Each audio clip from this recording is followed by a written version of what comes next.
avec cette affaire dramatique dans le Gard. On a retrouvé hier le corps d'un jeune homme de 19 ans et demi abattu, immolé. Des vidéos, c'est juste atroce, circulent même sur les réseaux sociaux. Racontez-nous ce qui s'est passé. Exactement, c'est une exécution qui a été filmée et diffusée sur les réseaux sociaux. On y voit dans une première vidéo un jeune homme ligoté, effrayé. Il se trouve assis à même le sol lorsque l'individu qui le filme sort une arme et là il l'abat de 3 balles tirées à bout portant dans la tête et dans la poitrine. Puis, dans une deuxième vidéo, le corps de la victime est filmé en train d'être immolé. On l'a aspergé de liquide inflammable, puis le corps prend feu lorsqu'on approche un briquet. La procureure de Nîmes nous a indiqué que la victime était un jeune homme âgé de 19 ans. Son exécution semble être liée à une série d'actes criminels qui ont été commis ces dernières semaines entre bandes rivales de la région nîmoise. Pourquoi ? Pour s'accaparer le trafic de drogue. La victime serait d'ailleurs membre d'une bande du quartier Pisevin, bien connue à Nîmes. Et en plus des vidéos, il faut savoir qu'un autre message a également été diffusé. Un contrat où on voit le nom et des photos d'un individu. On promet 150 000 euros. Pourquoi ?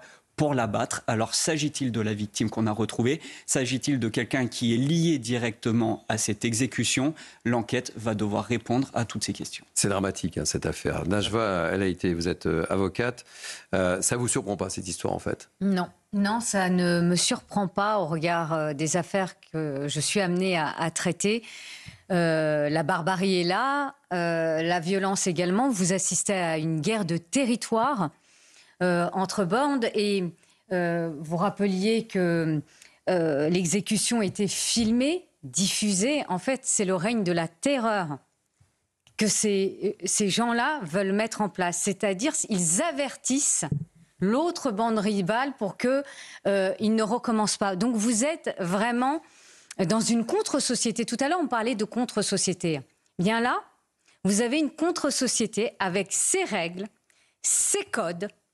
Et ce qui est terrible, c'est que quand je vois dernièrement, et c'était une de vos actualités, une personne qui était venue filmer comment ça se passe, ce trafic de stupes, c'est sympa, mais comme si c'était un clip d'un rappeur. Mais derrière cela, non, c'est pas sympa. Non, ces jeunes qu'on essaye d'attirer, de plus en plus jeunes. Hein. Là, on parle d'un jeune de 19 ans, mais il y a aussi des mineurs. Oui, des mineurs. Vous avez des 12, 13, 14 ans, 15 ans qui périssent aussi dans des conditions mais atroces. Moi, je me souviens à Marseille d'un jeune qui faisait le guet et qui a fini, pareil, brûlé, calciné dans un coffre de voiture. Donc non, c'est pas sympa. Non, c'est la terreur. Et il faut le dire et le répéter par rapport à ces jeunes qui sont attirés par l'argent facile. Paul Amar, vous avez présenté un grand nombre de journaux. Est-ce que vous avez été amené, sincèrement, à commenter ce type d'événement en France, à l'époque où vous présentiez des journaux d'information ? Non, jamais. C'est une situation... C'est incroyable, non ? C'est une jeunesse qu'on découvre, qui est à mes yeux une jeunesse perdue, qui n'a pas du tout les mêmes valeurs que les nôtres. Dans notre culture à nous, le héros est celui qui sauve, qui protège, qui soigne, qui éduque. Dans leur culture, si tant est qu'on puisse employer ce terme, le héros c'est qui ? C'est des aides-mafias. Le héros c'est qui ? C'est Sinoir. Dans notre culture à nous, le héros est celui qui va au secours de l'enfant, de la femme. Dans leur culture à eux, le héros, c'est le terroriste du Hamas qui va violer les femmes, kidnapper des enfants, assassiner des enfants. Tout se mêle. Et il y a une violence globale, une violence criminelle, telle que vous venez de la décrire, une violence politique, géopolitique qui nous vient d'ailleurs et qui est importée en France. Voilà le modèle de cette jeunesse qui n'est pas du tout le nôtre. C'est pour ça que je dis que cette jeunesse est perdue. Rien ne pourra être fait pour la sauver, ni la prévention, échec, ni le système éducatif, échec, le système parental ou familial, n'en parlons pas, échec. Que faire de cette jeunesse ? Je n'ai pas la réponse, je ne suis pas... Le constat est terrible, hein ? Oui, c'est tel que je le vois, tel que je le vis. Et le sentiment qu'on peut éprouver est un sentiment tout simplement d'effroi, à la différence des régions où il y a une guerre, parfois pour des raisons qu'on peut comprendre. nationaliste, nationale, reconquête de territoire. Il y a des guerres. La guerre d'Algérie, il y avait un objectif, l'indépendance. Aujourd'hui, en France, la France est un pays en paix. Et voilà ce qu'on inflige à un pays qui non seulement est en paix, mais accueille tous les autres à bras ouverts. Voilà ce qui est infligé à une France qui n'en demandait pas tant. Vincent Roy, est-ce que vous faites le même constat que notre ami Paul Amar? Parce que c'est vrai que le constat est catastrophique. On a le sentiment qu'on a tout essayé ou pas, ou il y a encore des pistes. Parce que c'est ça la question qu'on peut légitimement se poser. Vous ne pouvez pas vous en sortir effectivement dans la mesure où vous continuez d'une certaine façon à alimenter la machine dès lors que vous faites rentrer sur le territoire 500 000 personnes par an. C'est la politique européenne qui est complètement folle, et la politique française en particulier, mais la politique européenne. Vous ne pouvez plus maintenant enrayer un phénomène, ce phénomène migratoire qui ne fait que débonder, et dont on sait que pour part seulement, mais c'est une part importante, il est aussi le responsable d'un certain nombre de violences. Il suffit de regarder les chiffres, ils sont fournis par le ministère de l'Intérieur, il suffit de les regarder et de voir en face le réel, et surtout de cesser d'imaginer, de voir la réalité telle que l'on est. Vous savez, c'est la phrase d'Éluard, je voudrais voir la réalité telle que je suis. Oui, c'est une phrase de poète, sauf que la réalité, elle n'est pas telle que certains de nos politiques veulent nous le montrer. Donc, il y a là un phénomène. Moi, je suis, je vous avoue, assez désespéré. C'est-à-dire que je ne vois pas comment on va pouvoir enrayer ces phénomènes d'ultra-violence qui ne cessent de se multiplier. Là, c'est criant. Regardez, toutes les semaines, on assiste à des horreurs.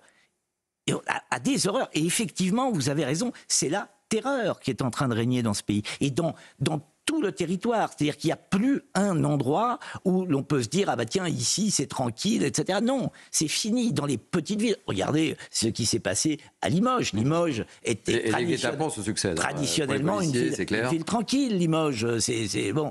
Eh bien, c'est terminé. C'est terminé.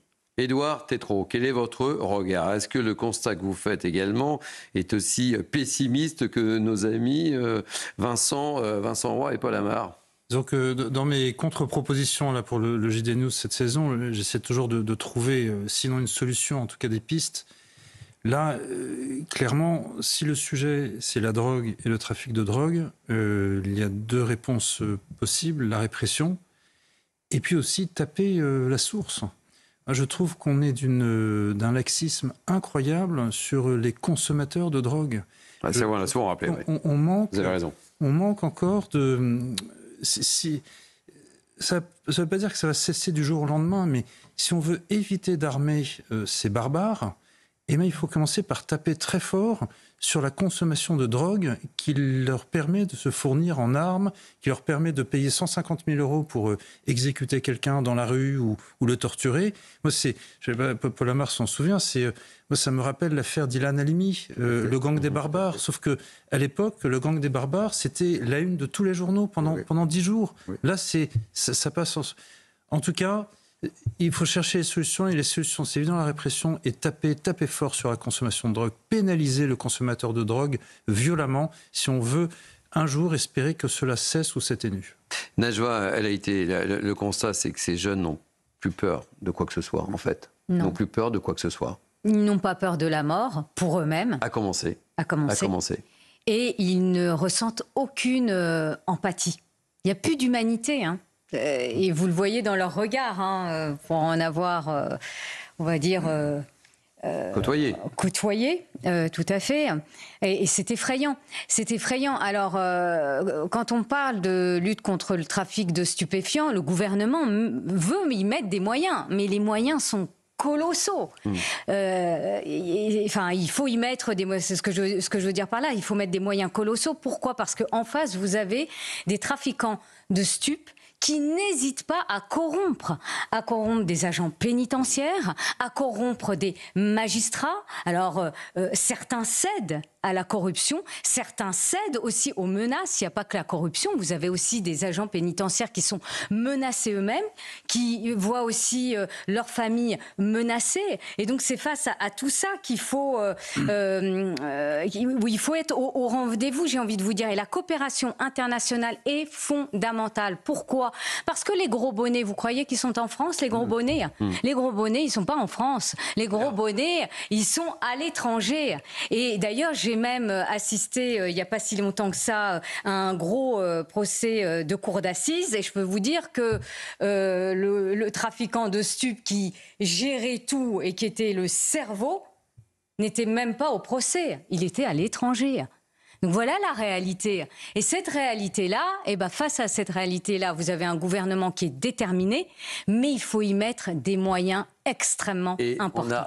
Ça ne vous a pas échappé, des problèmes de moyens, et on manque d'argent. Oui, ça ne m'a pas échappé. Hein. Ça ne vous a pas échappé. Ça ne m'a pas échappé. Évidemment, ce n'est pas facile. Et on a, à mon avis, vous avez raison, je pas pour habitude de prendre parti, mais Paul Amar et Vincent Roy, je pense que vous avez raison. Les voyous ont de beaux jours devant eux, malheureusement. On va marquer une pause.